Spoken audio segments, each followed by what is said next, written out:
पौराणिक कथाओं में कुछ अच्छी बातों की आड़ में बहुत कथाएं वर्णित हैं और संबंधित देवताओं की पूजा करने से क्या क्या लाभ होगा और नहीं करने से क्या क्षति होगी का वर्णन बड़ा चढ़ाकर किया गया है।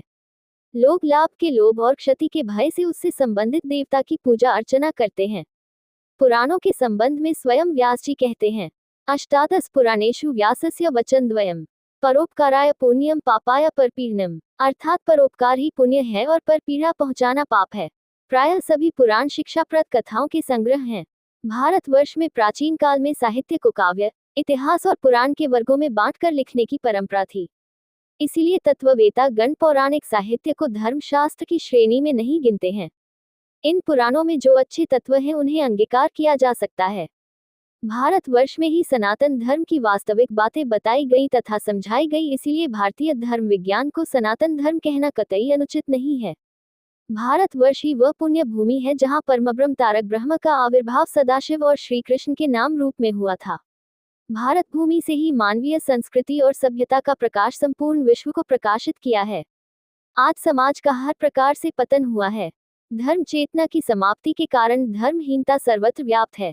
समाज जातीयता सांप्रदायिकता में बहुधा विभक्त होकर आपस में कलह संकुल है। आर्थिक व्यवस्था को विकेंद्रित होना चाहिए ताकि 100% जनसंख्या को आर्थिक स्वावलंबन प्राप्त हो सके, परंतु वर्तमान आर्थिक व्यवस्था केंद्रित स्वभाव के होने के कारण अर्थशक्ति का आवंटन अविवेकपूर्ण है। फलस्वरूप बेरोजगारी, कुपोषण, आतंक और सामाजिक अनिश्चितता का विषाक्त परिवेश से संपूर्ण धरती अशांत है। शिक्षा व्यवस्था का एक ही काम है, पूंजीपतियों का गुलाम बनाना। फलस्वरूप मुक्तबौद्धिकता का सर्वथा अभाव है। सत्य बात थोड़ी कड़वी लगती है, लेकिन नहीं कहने से धर्म की हानि होती है, इसलिए कहता हूँ, आज संपूर्ण समाज बौद्धिक दिवालियापन का शिकार है। राजनीति दिशाहीन है। वर्तमान राजनीति ने समाज का जो भी थोड़ा ताना बाना था उसे भी तोड़ ताड़ कर तहस नहस कर दिया है।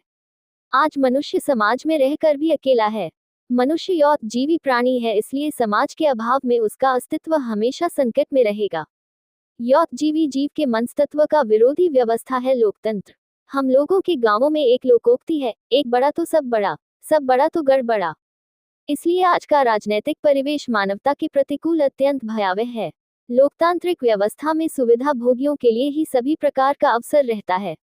वर्तमान न्याय व्यवस्था में अनैतिकता घुन की तरह रंध्र रंध्र में घुस गई है। फलत तिकड़म बाजों और पैसे वाले किसी भी प्रकार करने के बाद निर्भय होकर अपना सीना तान कर घूमते हैं और आम आवाम उनसे भयभीत रहता है। संस्कृति पूंजीपतियों के आर्थिक दोहन का यंत्र बना है। इसके माध्यम से समाज में संस्कृति के नाम पर जो परोसा जा रहा है उससे समाज के युवक युवतियों के मन में कामोत्तेजक वृत्तियां प्रबल की जा रही है, ताकि समाज शौर्य साहसहीन होकर यथास्थिति बनाए रखने का काम करे और पूंजीवाद का गुलाम बनकर निष्क्रिय होकर सोए रहें। आज समाज की सभी व्यवस्थाएं मूल्यहीन और मानवता के शोषण का पर्याय बनी हुई हैं।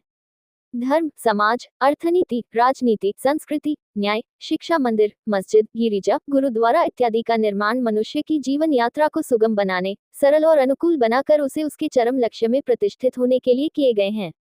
ये व्यवस्थाएं मनुष्य के लिए हैं, मनुष्य इनके लिए नहीं है। यदि ये मनुष्य की सेवा कर उसे मनुष्यत्व में प्रतिष्ठित करने में सहायता नहीं कर शोषण करे तो इनकी क्या जरूरत है। अतः आज का युग एक महान युग संधि का काल है। आज समाज में एक बहुत बड़े आमूलभूत परिवर्तन का समय उपस्थित हुआ है। आज इसीलिए जो समाज के शुभ चिंतक और मानवता की रक्षा के अभिलाषी हैं, उनका दायित्व है कि अपने को उसके लिए तैयार करें। इस तैयारी के लिए यम नियम का आंतरिकता से पालन करना होगा और आध्यात्मिक साधना के परिशीलन द्वारा एक दृढ़ और मजबूत मानव बनना होगा, ताकि प्रत्येक परिस्थिति में अन्याय और अधर्म के विरुद्ध संग्राम में योगदान करने से सफल हो सके। अब सुधार का समय नहीं है, आमूलभूत परिवर्तन का काल है।